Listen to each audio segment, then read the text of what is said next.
take us through our agenda. Thanks, Sean. Thank you very much. So, good afternoon and welcome again to you and you and you.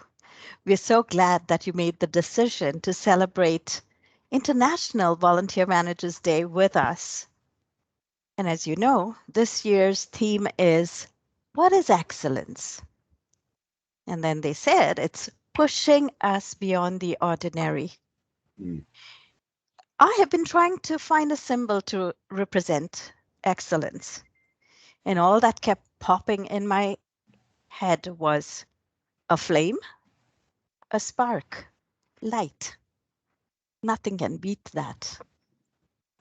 And that to me is no coincidence, as today we are celebrating what our friends in mainly the Hindus, the Jains, Buddhists, and Sikhs, they celebrate Diwali.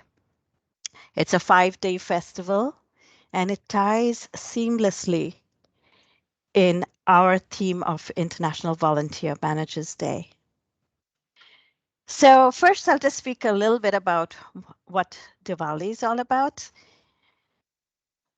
It's a celebration of victory, light over darkness, good over evil, and knowledge over ignorance. Mm. Lamps and colorful art adorn the entrances of each home and business. And as Kevin said, rightfully, every place is lit up, whether you're part of that group of, belong to that religion that celebrates Diwali or not, everybody gets that little bit of celebratory infection. And in places where Diwali is celebrated, you'll find streets that are lit up whole night. There's a lot of merriment. A friend of mine told me recently, she said it's also inviting prosperity and wealth. And every effort is made to get something that's metallic. If it's not a precious metal like gold or silver, they even buy something as small as a spoon, a steel spoon. But it's to invite the goddess of prosperity and wealth at this time of the year. So there's fireworks everywhere, and there's colorful clothes, and families and friends gather around to distribute sweets. Yes, everybody's invited by Maduri to join us at 7700 if you were not there at the beginning. You're welcome to come to 7700 here, Ontario Street. That's where we are to enjoy a little bit of barfi with us. Uh, so besides this, I think, and for me personally, when I was thinking about Diwali, I said, oh boy, it's a time to give thanks and be grateful for every blessing. Coming back to why we are gathered here this afternoon, it's to celebrate the wonderful people who keep the spark of humanity alive. Managers of volunteers who engage community members to rally and solve our real issues, the real issues that is faced by everyday people in our community. Our sector is one that hits the ground and keeps running no matter. Surely the pandemic has taught us many valuable lessons. First responders and volunteers carried our sick world on their shoulders and backs. And it is thanks to you, managers of volunteers, who brought all these brave people out. And they helped to carry our communities to safety. Has it been easy for you? Absolutely not. But the word impossible doesn't really exist in our vocabulary. Yeah, you'll all agree with that. So kudos to you who work tirelessly and you've brought out during this time new programs. You've been thinking outside the box. You've been embracing technology even though it's been daunting.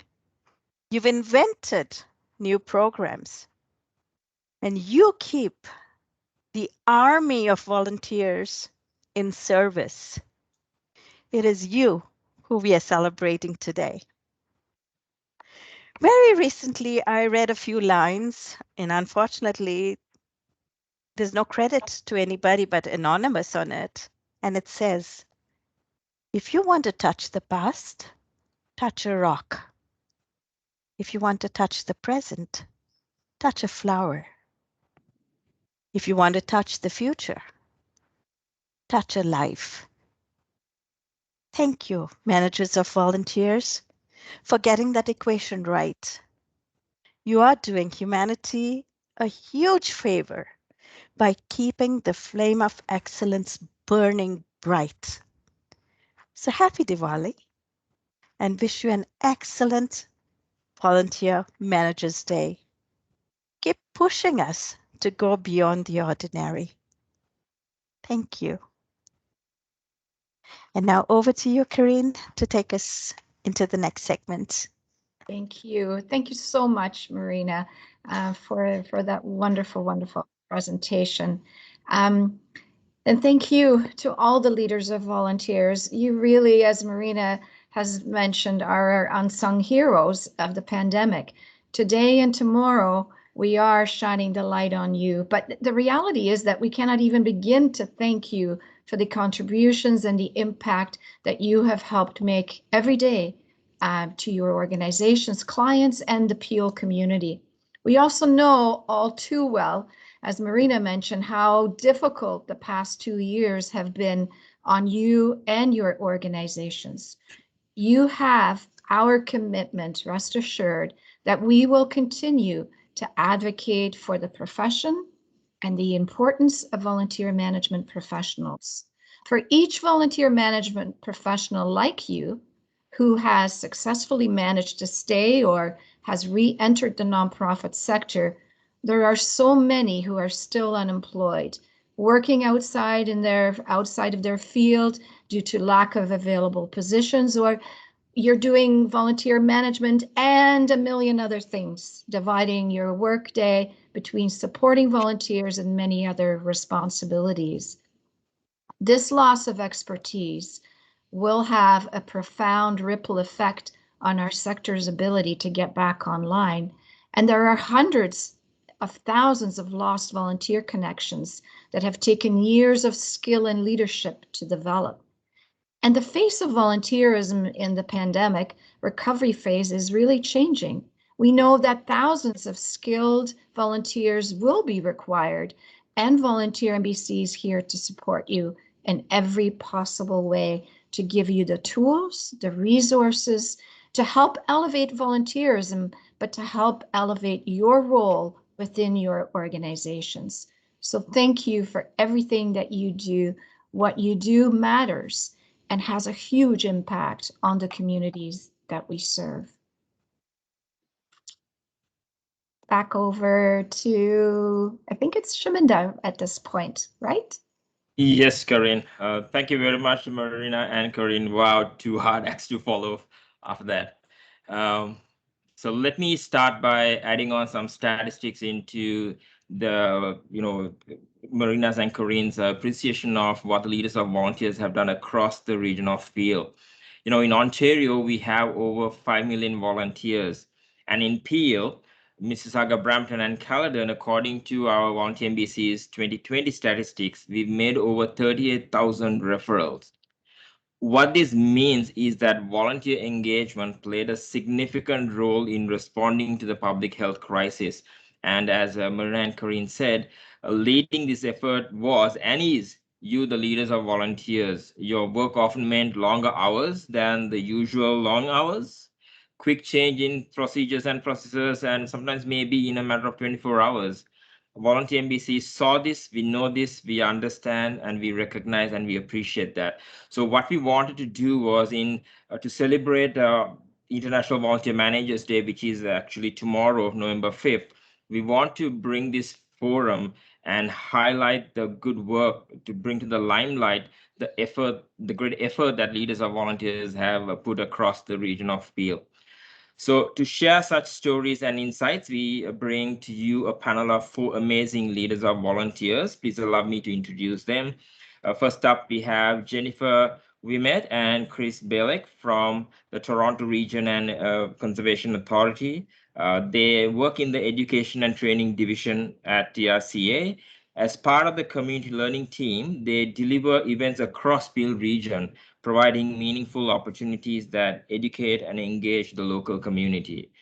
Jen coordinates the Girls Can Too program designed to introduce and prepare young women for trades-based careers in the environmental sector. Christopher supports the Conservation Youth Corps program and environmental stewardship program for high school youth.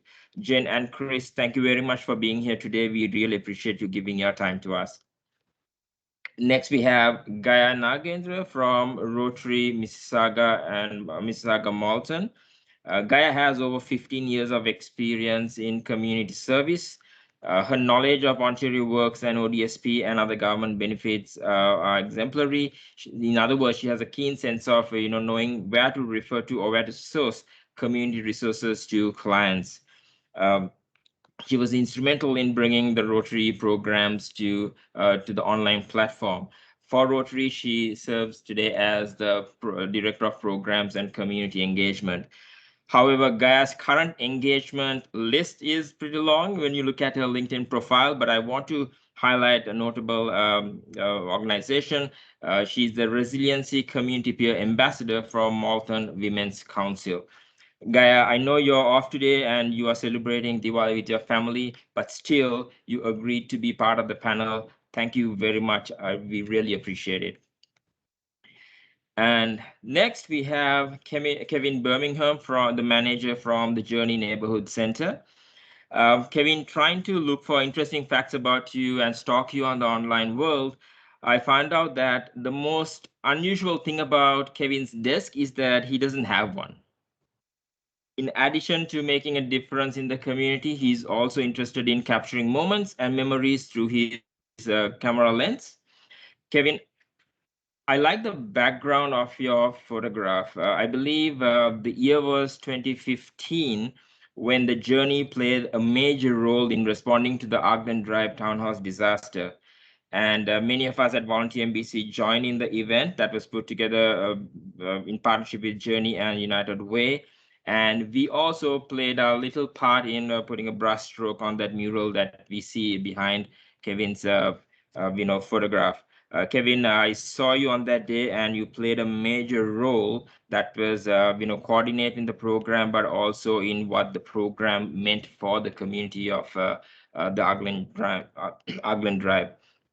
Thank you very much, Kevin, for being here today. To the panelists, we have 4 questions high-end questions that we want to go through, and I will let you know. I will put the question forward to the individuals that I will be calling on to answer these. But mainly, why we have these questions and why we wanted to go through this session today is to showcase how much the leaders of volunteers have done during the past 2 years, trying to respond to the pandemic. So I put the first question forward to the team of TRCA, Jen or Chris. If you could sort of share your insights and your story on how TRCA as an organization, how did you all pivot during the pandemic? How significant was the adaptation? And how creative did you get in trying to meet with the challenges of the public health crisis? Yeah, I can start, Chris, and then if you want to maybe jump in and add some more stuff, if that works. Perfect.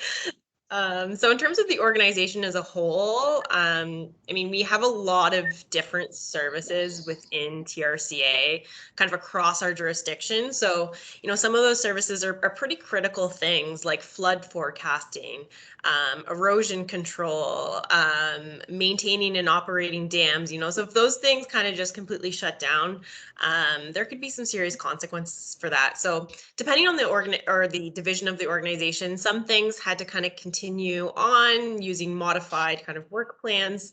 And others like our education team, who normally we are, going into schools, having people come out to public community events, bringing in youth volunteers, those kind of activities really had to be shut down in a sense. We were pretty quick, I would say, as soon as things kind of started to get bad back in March 2020.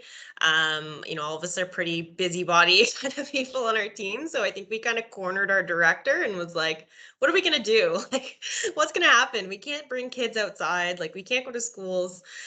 So we started to just kind of investigate platforms, different technology, kind of wondering how we could get access to different things. And kind of took it from there and really was able to adapt a lot of our different programs. Some programs, obviously, can't take people on a hike or things like that. But we were really able to kind of transform the work that we do onto these online platforms, which, with nature programming, you don't really think about computers as being something that really works with the work that we do, but we definitely made it work. I don't know if you want to add anything to that, Chris. Yeah, I think like for our team in particular, we lucked out in that we had essentially without any kind of connection, anything else, had planned out a webinar as being something that might be cool or like this weird new technology that we might want to investigate with delivering. So completely unrelated to the pandemic, we had planned out and set up our first webinar that went live pretty much the same time as everything started to get shut down. So we were very good at being, right off the jump, we had access to this technology and were able to very quickly adapt because we had already gone through all this planning processes slightly ahead of time. Thanks, Jennifer and Chris. Did y'all have any concerns because of, the programs are mostly to be in one with nature, to be where nature was? In going into the online world, did y'all have any sort of concerns as to, are we moving away from the experience that we want to give to, your participants or clients? I think that was definitely a concern. Just, how are we going to make this work and how are we still going to have it impactful and meaningful to people? But I think one thing that we kind of realized too, it's a really good way to kind of reach people maybe that wouldn't normally, come out to the forest and meet us for a hike. We could introduce some of these topics and whatnot in a space that maybe more people are comfortable with on this online environment. So even though we were kind of hesitant, we actually, we realized it was still a good way to connect with people and teach people about nature without necessarily being able to bring them out to spaces. Yeah, and we can also show people, we can also just show people things that, they might not have been able to see normally. We've been able to create programs looking at like electrofishing at night on Lake Ontario, which, we wouldn't be able to bring 100 people out onto a boat at night. Amazing. So in other words, yes, they may not be having the experience of being there where nature is, but still you leverage the moment to bring more information, more exposure to what nature is all about. Thank you, folks. Gaia, your program that went online is quite unique. It was mostly it was an in-class session, and it was about coding when we shared information about how you pivoted. So take us through your story of how you managed to pivot during the pandemic, and like how creative did you get when bringing in-class to online? Well, we started with we always had the seniors program running in person 3 times a week. And then we had the in-school programming where we went to schools once a month to do programs in Malton. And plus, the coding was done at Microsoft Mississauga store, but that store shut down, and then we couldn't have any more classes. So in that way, I just had to put everything virtual from A to Z. So I had to coordinate with my groups and get everybody on Zoom. So that way I was able to create 4 meetings for my seniors every week because they wanted more engagement with exercise, fitness, health workshops, and all that stuff. So we took the Zoom platform every day and we used the Zoom account. So I had to get one account for myself and another account set up for the programs only. And the way they were able to use the technology, and it was convenient for them to stay at home instead of coming out in the cold and driving and all that kind of stuff. So it was very convenient, and they enjoyed the experience of having different workshops every day. I was able to engage them because of it was being virtual. If it was in person, I can only imagine if it was a cold day or a snowy day, I could only get 5 to 10 people out. But now it was online platform. I had the advantage of having a program every day. Plus, I had more engagement with Volunteer MBC because I was able to recruit volunteers more efficiently because they like the idea of staying at home and working and volunteering instead of coming out to the location because of transportation issues or weather issues. As for the school programs, the school board would not allow us into any buildings.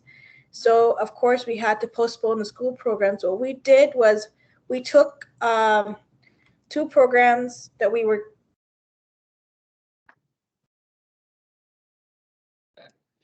dealing with math and science. We pivoted them to Zoom and other platforms to have running camps every week in the summer in July and August, and we had over 50 participants. And then I had to, of course, use Volunteer MBC to hire proper math and science teachers, which was a resource that I love because I had a variety of applicants and I was able to choose which was the right fit for each camp. So I used your services a lot this time around, and I was able to engage more volunteers for every program. So we really benefited, and I came up with a lot of creative ways to do different programs, and I hope to continue this way till we can go back to in-person programming in 2022.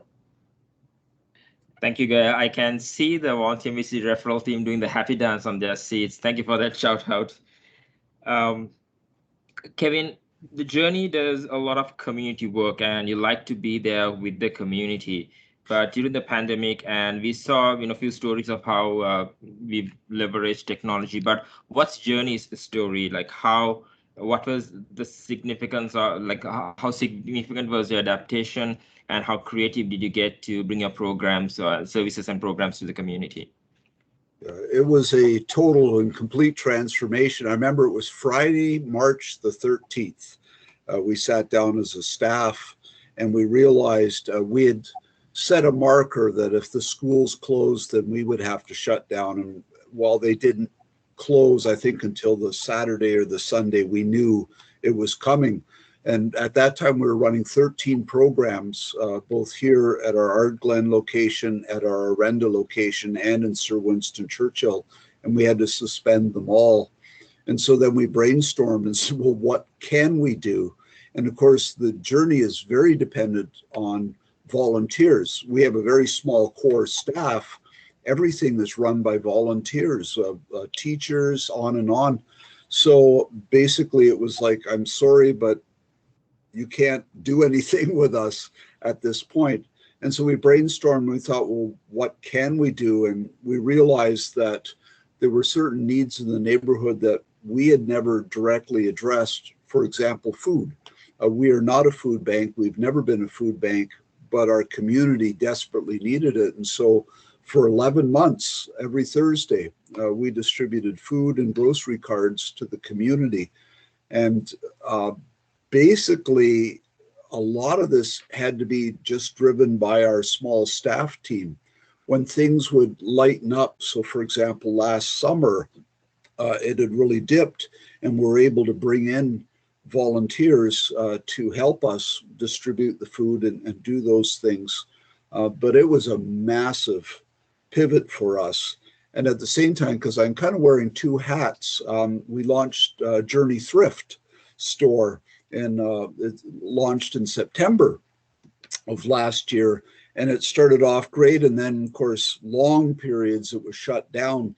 And it just has 1 staff member. Everybody else is a volunteer there. And so it's been a roller coaster. And quite frankly, when things do open up, we'll be starting at scratch. We'll have to rebuild everything again, looking for volunteers. And I know some of them will come back, but a lot will probably say, oh, it's been a year and a half, I've moved on.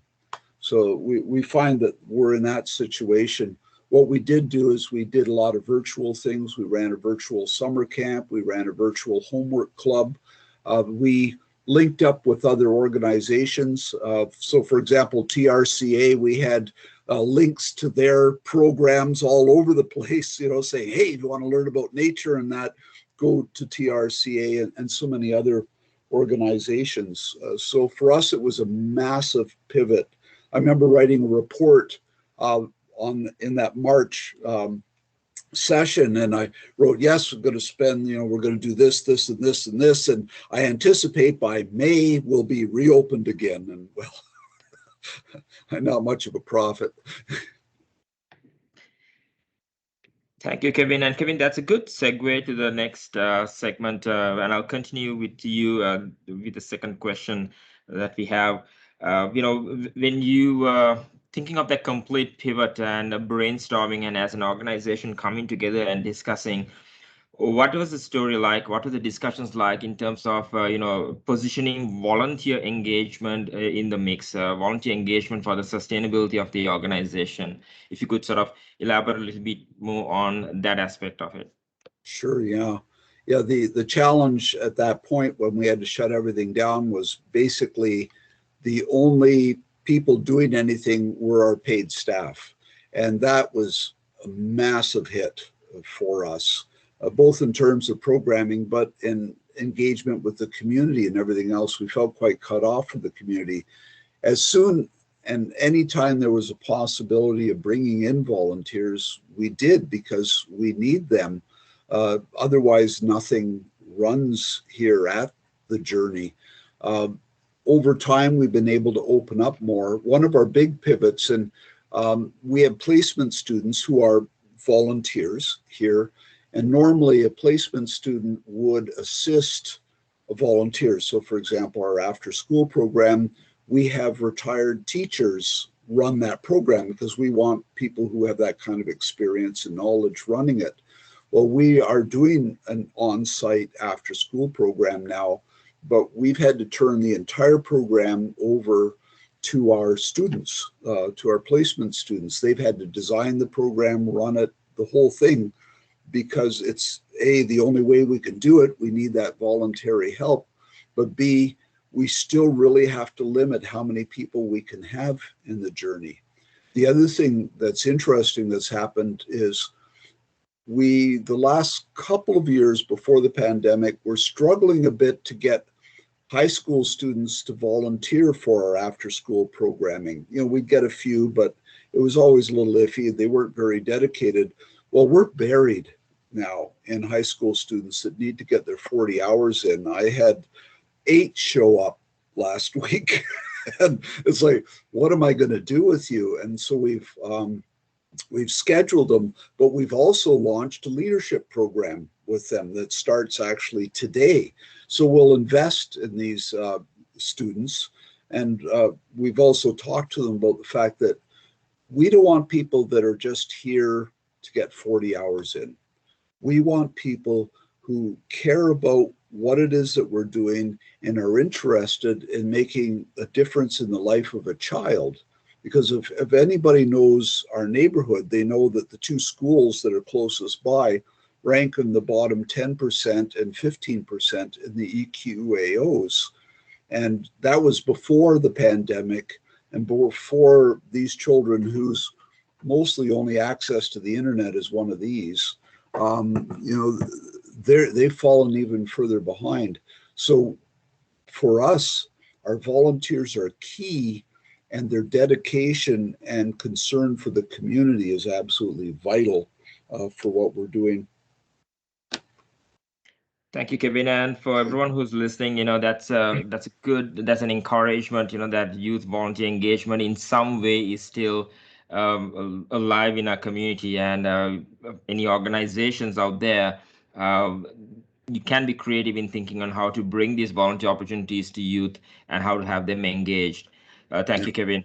Gaia, how about the Rotary's programs? I know you, like all of your teachers or facilitators are volunteers, but if you could just sort of help us through understanding the value of Rotary placing on volunteer engagement in your club's activities? Well, a lot of high school students needed hours to graduate, so we were able to facilitate that because of the hours they needed. So I did sign off on a lot of like the timesheets and stuff for volunteering for, especially for the coding program that we did for the summer, the kids and youth program we did online, and plus the the STEM camp. And also we had volunteers that started with us in January that did the seniors program.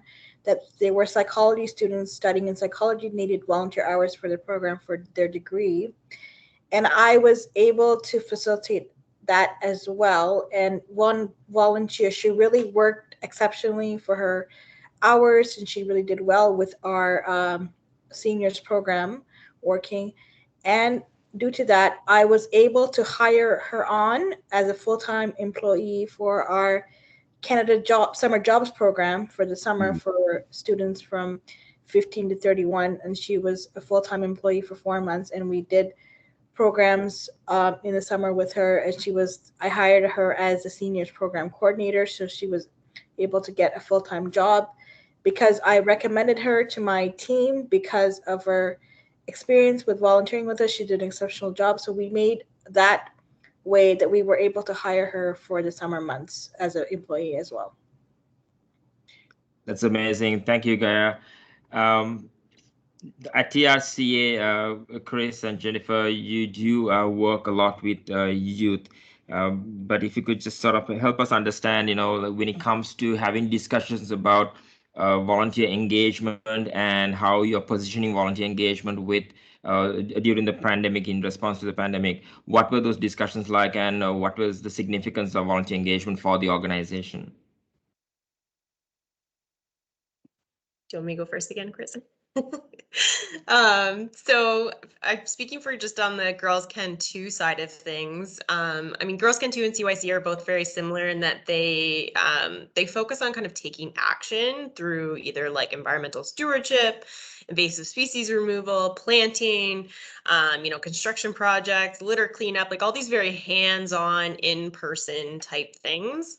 And for us personally, there wasn't really any sort of administrative like opportunities or something that we could post, but we still wanted to really offer, some volunteer roles that incorporated kind of core aspects of our program, but we're still, safe and meaningful.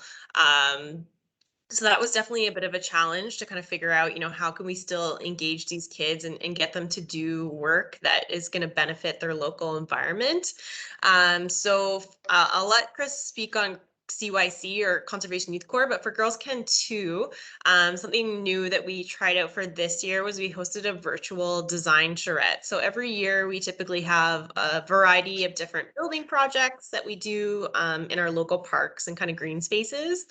But we hosted a virtual charrette, so just an opportunity for students to participate and kind of give their insights onto what sort of building projects they'd like to see in their community. So we had representatives from Pomerleau, which is like a local construction company, and ERA Architects join us. And we broke the students into kind of smaller Zoom breakout rooms. They had to create kind of user profiles, so who's using the park, what might they need, what activities might they do, what infrastructure do we think is missing, and gave them a chance to kind of play around with, pictures of the site. And using Google Jamboards, they were able to drop and kind of drag different shapes and polygons and stuff onto pictures, and actually kind of design what they want the space to look like, which was a really cool thing to try out. We've done design charrettes in the past, but it's always been very hands-on, where people are building like models with paper and things like that. At the end of all of that, we were able to compile all of the ideas, and then ERA kind of took those ideas and based everything on, what the students came up with, and then we were able, hopefully, we were able to build most of it this past summer. We have a few things to finish off, but it was a really cool way just to kind of still engage the students over the spring. We were lucky enough to have them come out in person in the summer, just because the work we do is outdoors, but it was a really cool experience. pass it over to Chris for CYC. Yeah, so with our Conservation Youth Corps program, like Guy mentioned, like we still had tons of high school volunteers that needed those hours. And normally we would have a program in the summertime where we would have students come out and get like 35 or a huge amount of volunteer hours over 1 week of time. We still wanted to kind of like mimic some of that sort of project work. So we developed an at-home, like volunteering at home or in your community sort of online modules. So they would sign in, attend an orientation session, which basically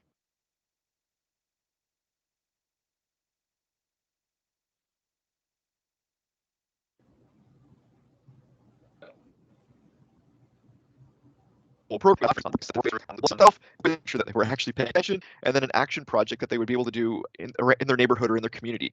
So some of the topics are things like biodiversity or invasive species or microplastics.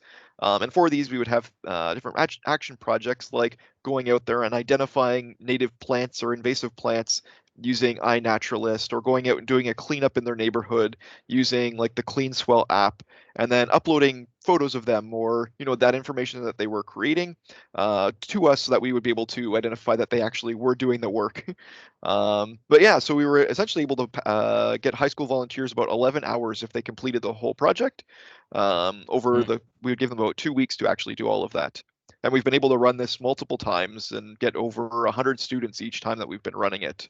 So it's been really great at getting students some of those virtual volunteer hours. We're actually, while still getting some different work done like cleanups and species monitoring, which is pretty interesting.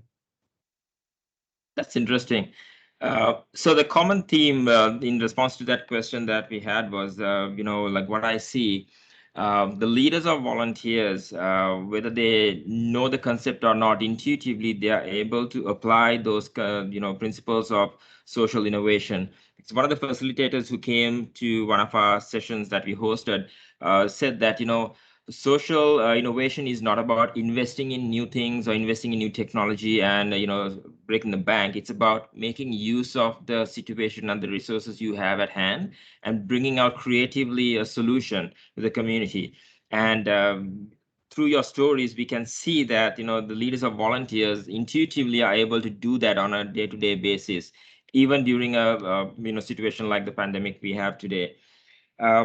So talking about social innovation and the resource scarcity and the uncertainty, let's move to the recovery phase of what you've been planning for, and do you have any plans in place, or are you thinking about it? Is there any specific area that you're trying to focus on in positioning volunteer engagement during the recovery phase?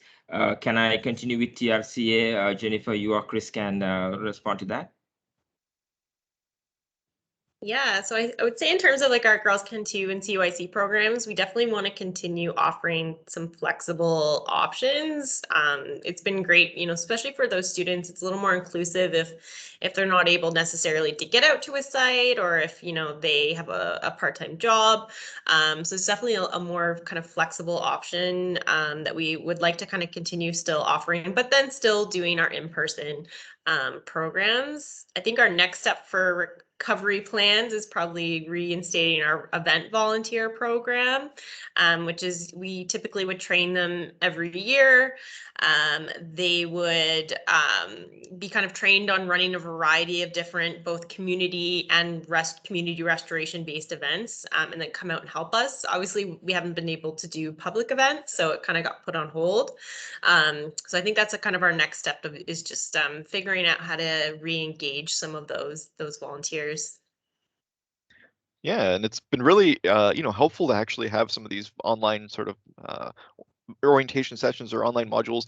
We can essentially get a lot of information and out to the students, so then when they do actually join us for in-person events, they're much more engaged in what we're actually doing because they have all this background knowledge already, which makes it a lot easier for when we're on the ground, so we don't need to be explaining all of these different concepts. They already inherently know it, and we can get a lot more work done, better, more efficiently use the volunteers that we do have out with us.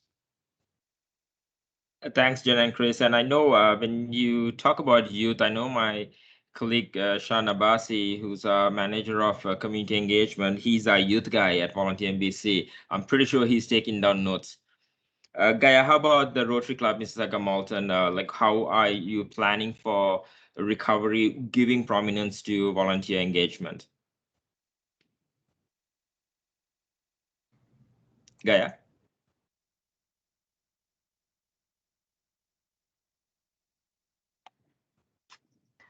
Gaia, you're on mute.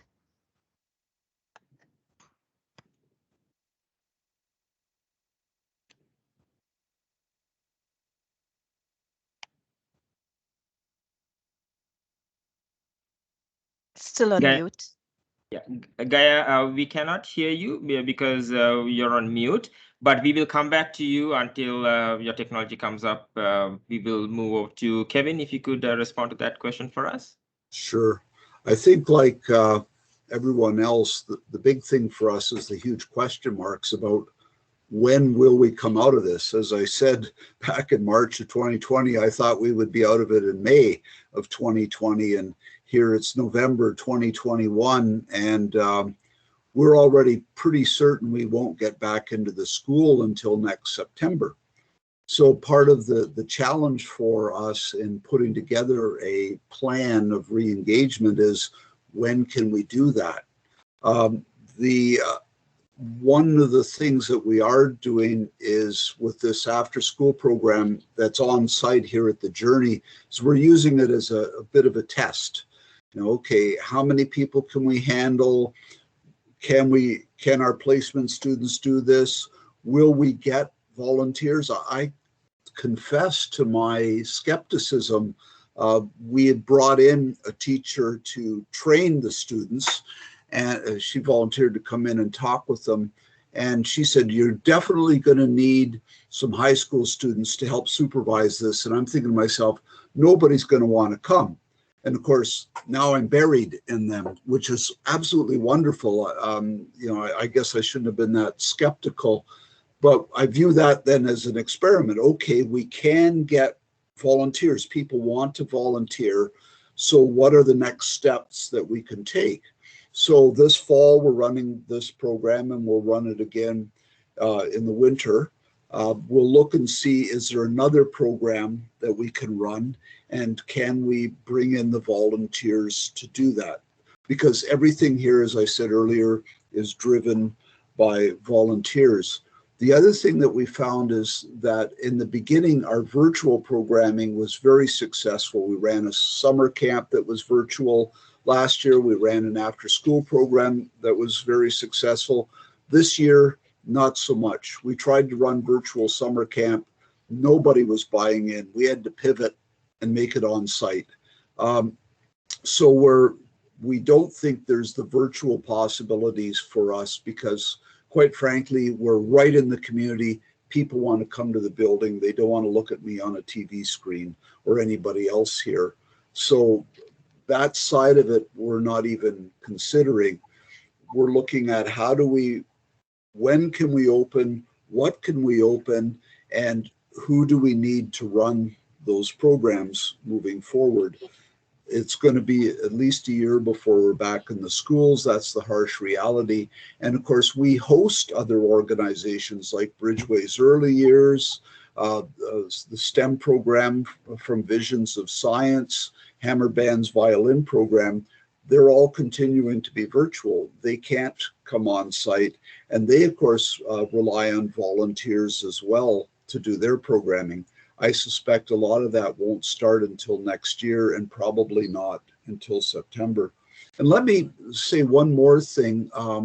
At Journey Thrift, of course, we're up and running. It's going. We're using volunteers. We're recruiting volunteers all the time. And just this week, one of our volunteers is being hired part-time to be an assistant manager. And I think this is really, really important. And I hammer away at this all the time. I could not tell you how many people who volunteered at the Journey ended up becoming a staff member at the Journey. The list is pretty long, and we're a small organization. Volunteering is a great gateway in to getting a job. And I can't emphasize that enough. really, really important. And that's certainly part of my thinking. I watch my volunteers, and when I see somebody with potential, we had a young woman this summer for our summer camp. If I could have hired her, if I had a position, I would have, because she was just tremendous. So there's a pitch for volunteering. Thank you, Kevin. Gaia, are you with us? Yes, I am. I'm good now. Okay, so our plan for recovery is we are thinking of doing a hybrid model for some programs, and some programs we will be going in person. So for the school programs, when the government restrictions have lifted, and when the school board will allow us to go in, we are able to go in and run this program once a month in the schools, and plus we can engage more volunteers through your organizations like Teachers in Training, international trained teachers, and all those kind of educational professionals that need experience in Canada. So we're hoping to use your organization to recruit those volunteers for in-school programming once the Peel District School Board has allowed us to go into schools and once the government restrictions have been lifted. Otherwise, we will be still engaging our clients or our participants online through a Zoom platform, but we will have senior programs in person once the government restrictions have been lifted. And that part of that, we will be still using placement students for volunteering, and of course, any other types of volunteers that will be engaged with us. And through that way that we can have volunteer embassies still associated with us, and we will use your platform to recruit more volunteers. Thank you, Gaia. So there you go, folks. Many of you who are on the call today are leaders or volunteers or a part of the social purpose sector. If you're not, if you are here because you were interested in the forum, volunteer engagement and the leaders of volunteers do a lot of things in the community, and they do a lot of thinking behind on how do we keep our programs running despite the challenges that we may face. And very often the leaders of volunteers are the ones that ultimately come to the rescue of whatever that situation may be with their army of volunteers. So finally, to conclude the panel discussion session, can I please invite the panelists and also everybody else who's on the call to type into the chat box as to if Volunteer MBC or everyone over here in the forum and the network of social purpose organizations in Peel can support your organizations in any way during the current phase or the recovery phase. What would those supports be? How would you want to sort of collaborate, partner, seek support from the peers and others in the community? If you could type into the chat, then we will move on to taking few questions from the audience, if you have anything to ask the panel. And for that segment, I hand over the session to my colleague, Robert McFarlane, who's a referral service consultant. He's quite often the person you see when you are posting volunteer opportunities with us. Robert, over to you. Thank you, Shaminda. It's certainly a pleasure following this e-forum, and I learn every time I'm involved in one of these. And again, there's not altogether a lot of time left here, but if you want to type in the chat, I can repeat what's in the chat. But certainly some really great points and observations have been made here, and certainly the issue of recovery is enormous, and I guess that's what we're trying to address right now.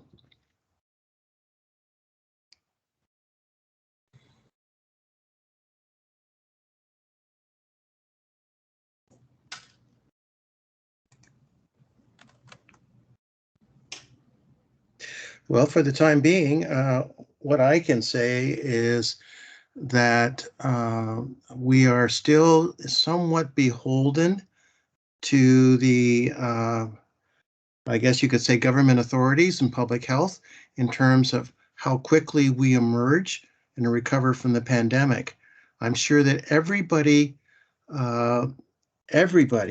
is anxious, not just eager, but anxious to get on with it. All right, I see some chat comments. Nicole Bonder of Heart Kimonos, and that organization has been hugely active and has in effect been very courageous in offering in-person volunteering events, notwithstanding COVID. But Nicole says we're always looking for skilled volunteers who might be looking for a longer-term position to help us out with running our organization. And we're a mere small team of 3, so we definitely need all the help we can get. And their website is included. Okay, thank you, Nicole. That's again, that appeal that may not be universal, but it's a fairly common appeal, particularly with smaller organizations. But and we always say, just because you're a small team doesn't mean you're not a mighty team. Gaia says we'll engage with Volunteer NBC for all future programming. Well, thank you so much for that. Robert, let's put one of our colleagues on the spot. Sean, what are your thoughts on what was the insights that was shared by the panelists today? I think that, good, Sean. Yeah, I think that there was a number of really insightful comments, and it's hard to pick one or two, but I think what stood out for me was just this idea that everyone finds a way when you're put into the situation, and it's kind of a thing where you previously, a lot of the things that we've done during the pandemic, you would think no one would have had the energy to do that. There wouldn't have been the catalyzation of making all these kind of changes. But when you're forced to do it, all that impetus was there. So when programs are running, or you're retraining people and you're scaling it up, or you're engaging volunteers virtually, like what Guy was mentioning, and or you're figuring out how to create new types of programming that weren't offered, like TRCA was mentioning. So I feel like that was one thing that stood out for me, and I feel very much that we still have to have that sense of urgency when things hopefully very soon do start to reopen and stuff like that. That sense of courageousness, and I think that was the word you used, Jaminda, or sorry, and Robert used that word as well. It takes an effort at first to do something that you may otherwise not realize is possible, and we found that all the volunteers were doing the previously thought impossible. So that's really commendable. Folks, since there are no questions at the moment, I would like to conclude this session by thanking our panelists for taking the time to share their insights and to spend a few minutes, a few hours from their valuable time of their work, where they would be otherwise be engaged in serving the community through volunteer engagement. Kudos to the 4 of you, and also before I end, kudos to everyone who's on the call today, who's been keeping that light and flame shining bright, whatever the challenges are, so that the social purpose sector will keep moving forward in balancing the economy, balancing the situation of what's going on in the community, and making the community a better place for all of us. Leaders of volunteers, thank you very much from me. And now we move on back again to Corinne to share, what's coming up next at Volunteer NBC.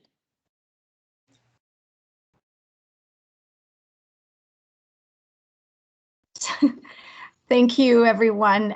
Just a few things before we let you go and take to the rest of the afternoon.